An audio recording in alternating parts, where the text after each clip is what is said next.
Whoa. Who let you in? How'd you get in here? It's what? This is a little fishy. All right, so today this is the oldest video I can find of Alip on his channel. Tetty Kadi, if I'm saying that right. It appears Alip is rocking out on a Yamaha Jumbo acoustic with 20 frets. And as is normal, I have no idea what he's playing. It's a cover, apparently, but I don't know the song. And I don't know why I don't do brain gym. I don't know, you know, I'm random. Maybe I'm saving it for a rainy day because I can't believe he's gonna solve a Rubik's Cube with one hand and like rock out with his other hand. That just seems a little absurd to me. Some days are run days and some days are walk days. Some days are rest days. I mean, there's just, you know, variety is the spice of fitness, maybe? I don't know.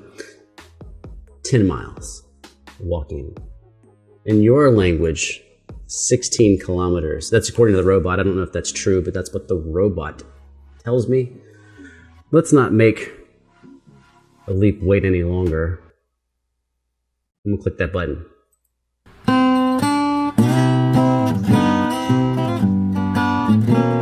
He's playing with a pick. That is unnatural for him. So, okay, all right, I gotta get used to it. It's gonna be more of a jazzy thing.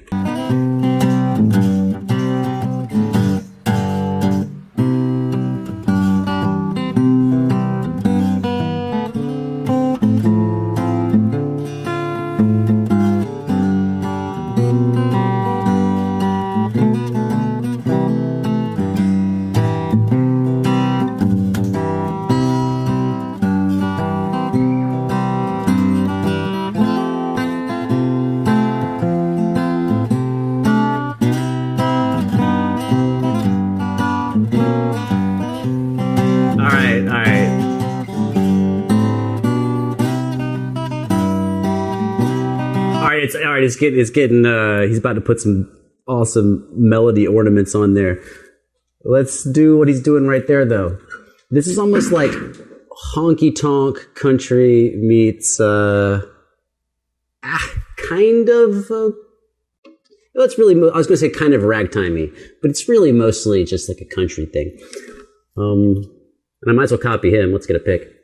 So what he's doing on his bass line, he's doing root 5, but he's going down. So for our C chord, right? We got C in the bass, and you go down to the G.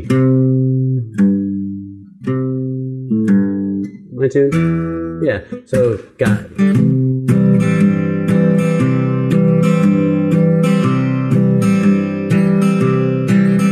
Same thing for our F.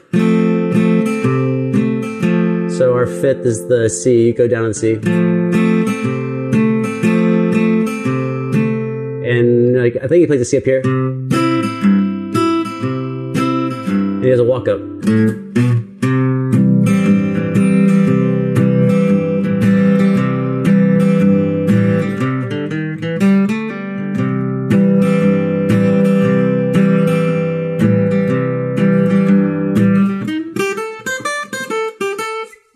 Right? Let's see what happens next. Let's turn around, my stand's broken. All right, let's put this over here then.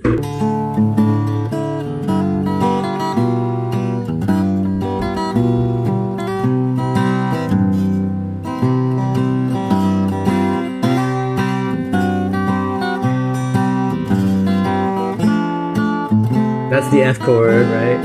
Ooh, and that's to F minor. That's a cool change. Doing it from C major to F major to F minor.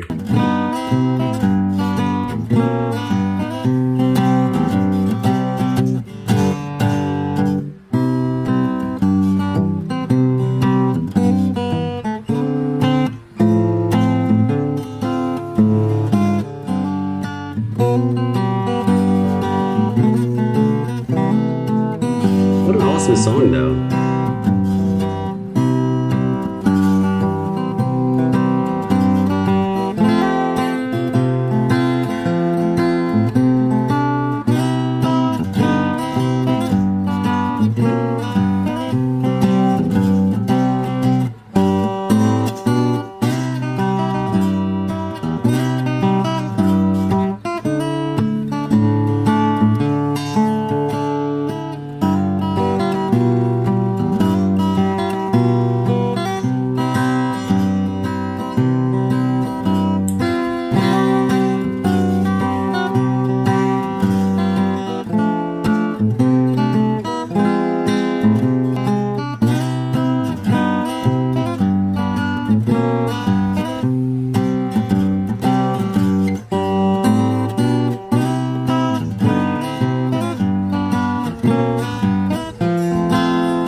F to F minor, C major,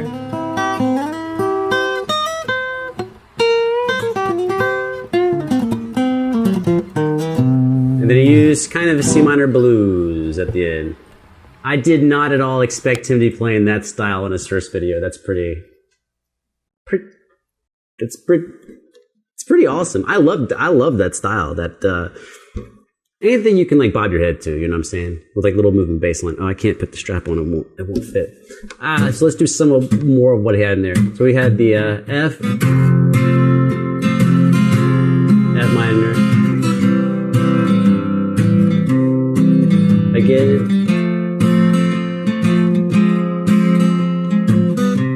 So that's F major to F minor to C.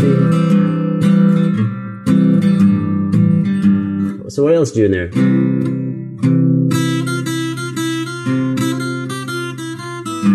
To F. So all of his melodies on string 1 and 2 on this, which is convenient for using a pick. If it was in the middle, it'd kind of be a little harder. And just like cool little walk-ups.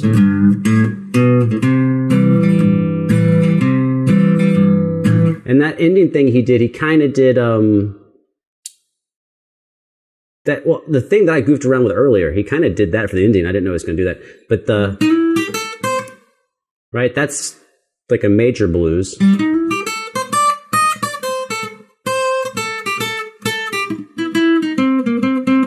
But then he added a little minor, some like minor blues in there.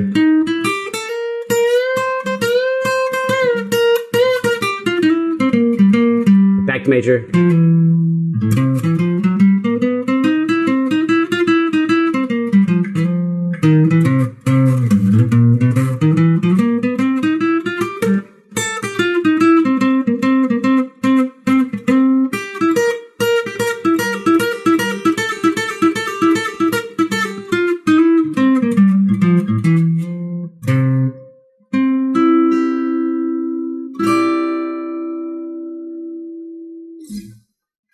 Yeah.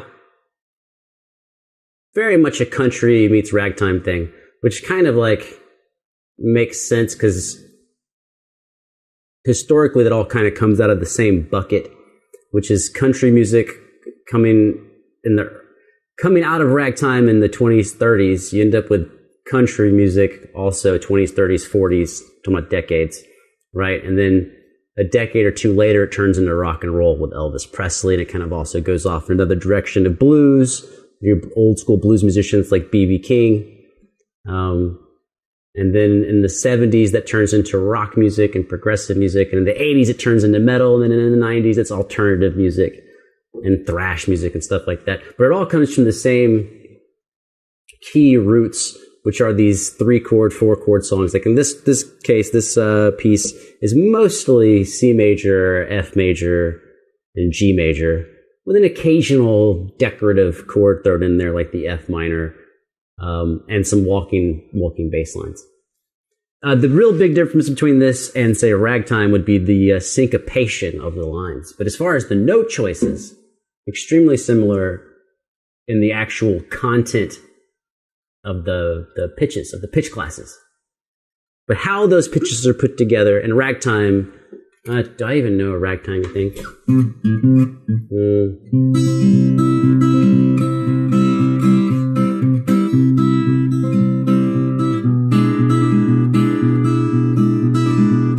Right, that more of that type of a thing.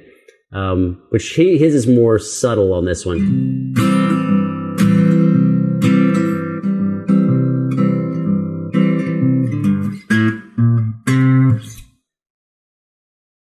And on the end of those lines, like when you're ending a song, I like to surprise and throw like a jazzy chord in. So if let's say we're gonna go from our G chord. We're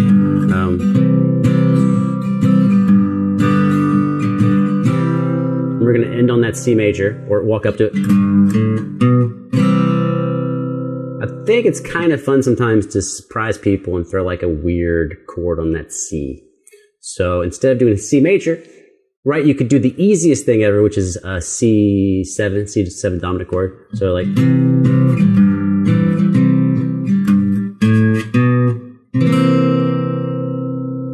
But you could jazz it up and go like, how about shock him with a C major 7? Or go a little more out there and do like this is 3 2 2 3 2 and do a C 6 9 sharp 11.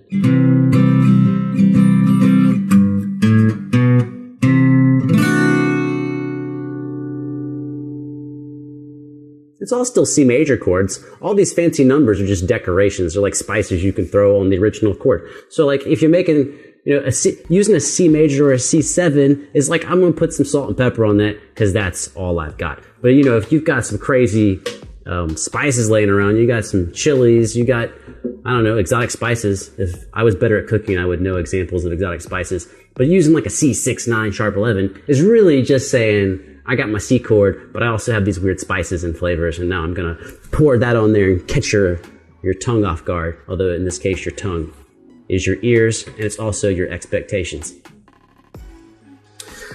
Good to see that Alip's first video is awesome, even though it's an extremely different style than I'm used to seeing him play. Proof again, man, talent is talent is talent is talent. Dude just shines every time he plays like anything. Well, cool. That's it. I've talked enough, right? Or as 20% of you say, I've talked too much already. So I'm going to disappear and find some more music and make some more videos. And you, I'm not your boss. I can't tell you what to do. But hopefully I will see you sometime very shortly. I'm out.